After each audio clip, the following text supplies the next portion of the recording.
कार्यक्रम के पुण्यार्चक हैं श्री वर्धमान श्वेतांबर स्थानकवासी जैन श्रावक संघ ट्रस्ट, उपाध्याय प्रवर प्रवीण ऋषि चातुर्मास समिति। ज्ञान के लिए सागर की उपमा मिल जाएगी आपको, ज्ञान के लिए प्रकाश की उपमा मिल जाएगी आपको, लेकिन ज्ञान के लिए वृक्ष की उपमा और ऐसे पेड़ की उपमा जिसको फूल नहीं लगता न फल नहीं लगता है। पेड़ को चुना भी तो कौन से पेड़ को, जिसको फूल भी नहीं लगता है और फल भी नहीं लगता है। महाराष्ट्र में दशहरे के दिन आपट्याचे पान है ना, उस आपटा जो है ना उसको शालमली वृक्ष कहते हैं, वह है शालमली वृक्ष।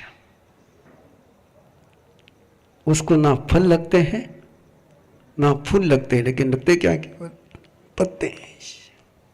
और वो पेड़ जो है, उस पेड़ से सुवर्ण नागकुमार जो है उसका वो प्रिय वृक्ष है। जनसी मृति वेदयति सुवर्ण, जो नागकुमार है भवनपति देव, इंद्र है वो। और उसको कौन सा पेड़ अच्छा लगता है? शालमली वृक्ष है। और जितने तुम पुराण के रेफरेंस खोजोगे आपको पता चलेगा कि पांडवों को जब अज्ञातवास में जाना था तो उन्होंने सारे अपने वृक्ष कहां रखे? शालमली वृक्ष पर। कालकाचार्य की कहानी अपने पर्युषण पर्व में सुनी। कालकाचार्य ने भी अपने ओगा पात्रा ड्रेस कहां रखा था? शालमली वृक्ष पर। यह सुवर्ण कुमार का वृक्ष है। अब उसका बाकी डिटेल में नहीं जाता हूं मैं आपके साथ, लेकिन उपमा जो सुधर्मा स्वामी ने दी वो शालमली वृक्ष की दी कि परमात्मा का ज्ञान कैसा है। तो बोले जो पेड़ों में शालमली वृक्ष, रुखे सुनाए जो सामली वाश। कभी सोचोगे, यदि सोचने का टाइम हो तो, कि शालमली वृक्ष को क्यों चुना है? कल्प वृक्ष कह सकते थे। रुखे सुना है जो कल्प उखे, लेकिन कल्प वृक्ष का जिक्र नहीं किया, श्रीफल के वृक्ष का जिक्र नहीं किया, आम्र वृक्ष का जिक्र नहीं किया। जिक्र करते थे किसका? शालमली वृक्ष का। और साथ में कहते हैं जनसिम रे वेति सुवर्ण। रहस्य उसका केवल इतना ही है कि जितना भी बिखरता है, अंदर की एनर्जी बिखरती है, वो डिवाइड होती जाती है। कुछ एनर्जी फूल में चले गई, कुछ एनर्जी पत्ते में चले गई, कुछ एनर्जी फल में चले गई, तो सेंट्रलाइज एनर्जी नहीं हो पाई। जिस भी पेड़ को फल फूल पत्ते लगते हैं उस वृक्ष की मूल एनर्जी जो है 3 धारा में बह गई। और यहां शालमली वृक्ष की जितनी एनर्जी है वो सारी कहां सेंट्रलाइज हो गई? पत्ते में सेंट्रलाइज हो गई। जिसको ना झरने वाले फूल लगते हैं ना सड़ने वाले फल लगते हैं। ज्ञान कैसा है? झरने वाले फूल जिसको नहीं लगते और सड़ने वाले फल जिसको नहीं लगते, जो अपने आप में परिपूर्ण है, ऐसा परमात्मा का ज्ञान है। फिर एक बार वाक्य को ध्यान से सुने। कितने फूल लगे तो झरने ही वाले, कितने ही फल लगे तो सड़ने ही वाले।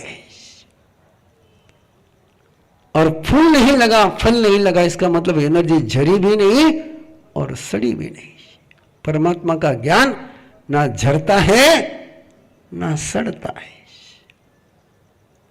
इसलिए केवल ज्ञान को जो कहा गया है वो न्याय का विषय है कि केवल ज्ञान का फल क्या? तो बोले उदासीन था, मस्ती में अपने कुछ नहीं, आसीन ऊपर आसन हो गई। ऐसा इसलिए शालमली वृक्ष का दिया है। और कहीं आपको लग नहीं जाए कि परमात्मा का ज्ञान में आनंद की अनुभूति नहीं, शील में आनंद की अनुभूति नहीं, तो कहा वने सुवा नंदन माहु सेठम।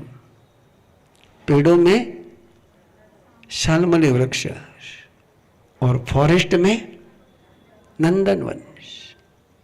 कि जहां कोई भी जाए तो आनंद की अनुभूति हो जाए। रामेश्वर, रामेश्वर थोड़ा शार्प करो, थोड़ा। जहां जाए तो आनंद की अनुभूति हो जाए, जहां एक भी कांटा नहीं चुभता है, जिस जंगल में एक भी जहरीला पेड़ नहीं होता है, नो सिंगल,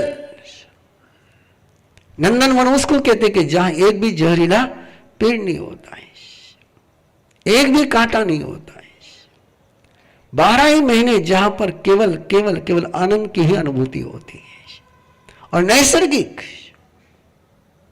टेम्परवारी नहीं, टेम्परवारी नहीं, परमानेंट। ना उसको सींचना पड़ता है, ना उसकी सुरक्षा करनी पड़ती है, जो अपने आप पनपते जाता है। और इसलिए इंद्र भी वहां पर नंदनवन में आनंद की अनुभूति करने के लिए आते हैं। What is the reason? कि स्वर्गलोक में जितना भी सुख है ना, वो बड़ा गजब का सुख है। ये आपको आश्चर्य लगता ना कि मोबाइल मत लागे ना एक बार तो ना खावन की याद आवे, ना पीवन की याद आवे, ना टाइम रो भान पड़े, सगळो उरा में डूब जावे, हाथ में कहीं नहीं आवे, हाथ में ओनली वर्चुअल, ओनली वर्चुअल। स्वर्ग का सारा सुख वर्चुअल है। कैसा है? वर्चुअल है। और नंदनवन का सारा सुख कैसा है? रियल है। वहां तो जितने भी पेड़ हैं वो सारे वही क्रिया के, जो भी है सारा क्या वही क्रिया का है।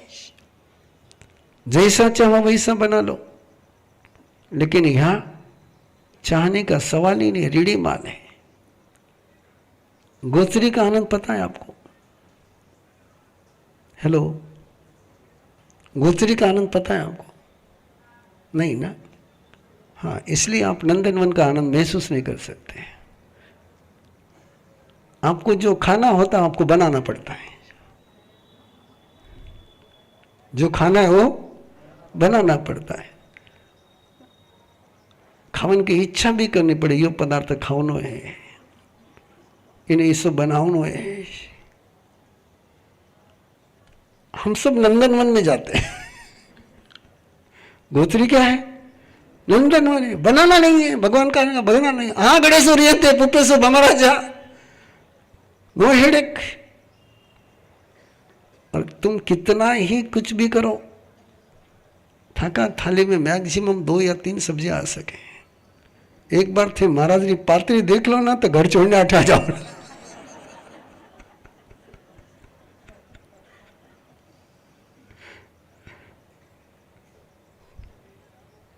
और कुछ सीक्रेट भी है, बड़े सीक्रेट है।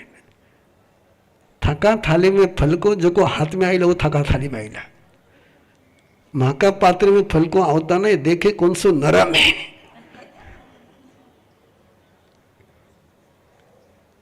गणित बहुत अच्छा अच्छी सीक्रेट है। थाका ग्लास में दूध भरने से तो मलाई लारे जावे।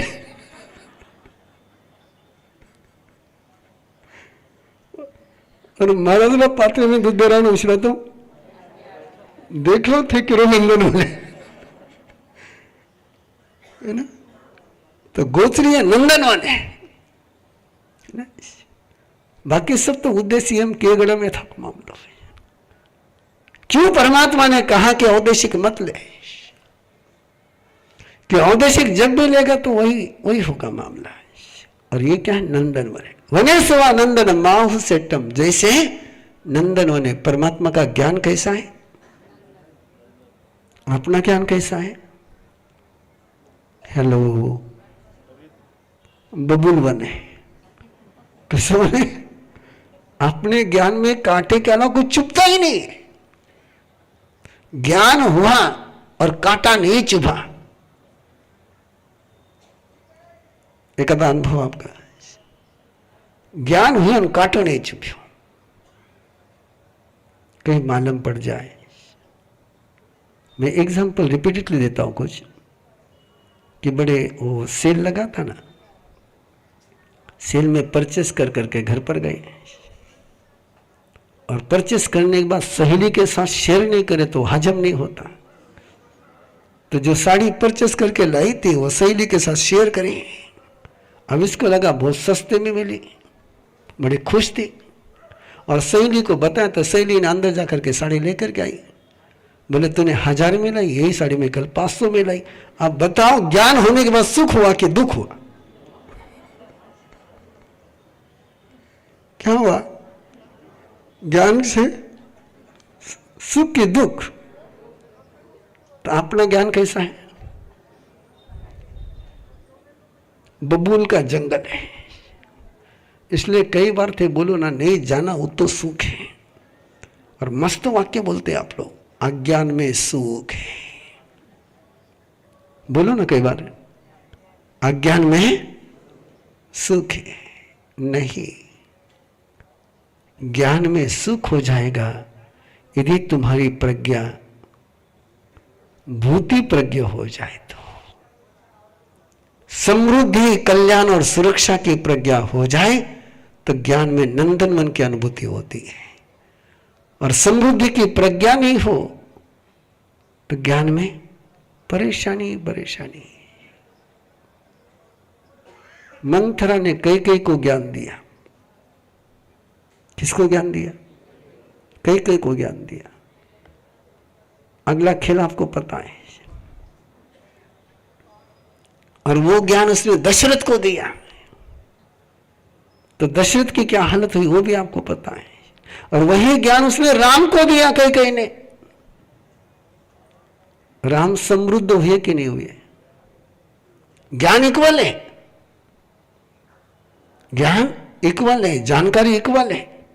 जो कैकेयी ने, मंथरा ने जो कैकेयी को जानकारी दी, कैकेयी ने वही जानकारी दशरथ को दी और कैकेयी ने वही जानकारी राम को दी।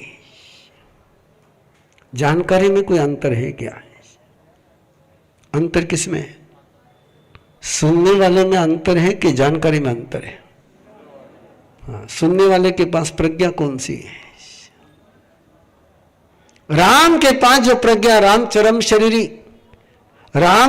शरीरी सिद्ध, और जो सिद्ध होता है उसके पास ये प्रज्ञा भूल प्रज्ञा रहती है। तो वो ज्ञान उसके पास आया, लेकिन उस ज्ञान से उसको उजाला हुआ, अंधियारा नहीं हुआ। वो सुरक्षित हुआ, उसके आंखों में आंसू नहीं आए, एक पल नहीं लगा उसको स्वागत करने के लिए। जितने उल्लास से राज्याभिषेक की तैयारी में लगा था उतने उल्लास से इसको कहते भूई पन्ने, इसको भूई पन्ने कहते हैं। और ये भूई पन्ने जब अपना ज्ञान होगा तो ज्ञान अपना नंदनवन की तरफ ले जाएगा। भगवान महावीर का ज्ञान। दो उपमा एक साथ है, रुखे सुनाए जह सामलेवा, और दूसरी उपमा है वने सुवा नंदन माहो सेठम नाने न सीले न य भूई पन्ने। उनका सील भी शालमली वृक्ष जैसा है, उनका सील भी नंदनवन जैसा है, उनका स्वभाव भी वैसा ही है। इसलिए तो चंड कौशिक ने काटा लेकिन महावीर काटे नहीं गए। शब्द को वापस सुन लेना एक बार। चंड कौशिक ने काटा लेकिन महावीर काटे नहीं गए। हमको कोई काटता नहीं है लेकिन हम कटे जाते हैं। बताओ भला आपको कितने चंड कौशिक मिले जिंदगी में? कितने लोगों ने काटा आपको? प्रैक्टिकली किसी ने नहीं काटा है, लेकिन सारी फीलिंग किसकी अपने को? वे लोग हाथ ऊपर करेला जिन्होंने कभी ये वाक्य न बोला हो कि वो हमारी बात काटे। नहीं, आते कोई हाथ ऊपर करो कि हमारी बात नहीं काटे, वे काटे थे तो बोले डरिया, इन्होंने तो बोल दिया कि काटे। चंडकोशी काटता है तो भी महावीर काटे नहीं जाते, और हमें कोई काटता नहीं है तो भी हम छेदे जाते, भेदे जाते हैं। क्यों? कि हमारी प्रज्ञा वैसी है, हमारे अध्यवसाय वैसे हैं, हमारा एटीट्यूड वैसा है, हमारा अप्रोच वैसा है। हमें लगता है कि बस सारी दुनिया मेरी दुश्मन है। एक अनूठे सत्र का प्रारंभ होने जा रहा है, मृत्युंजय संलेखना साधना का प्रयोग।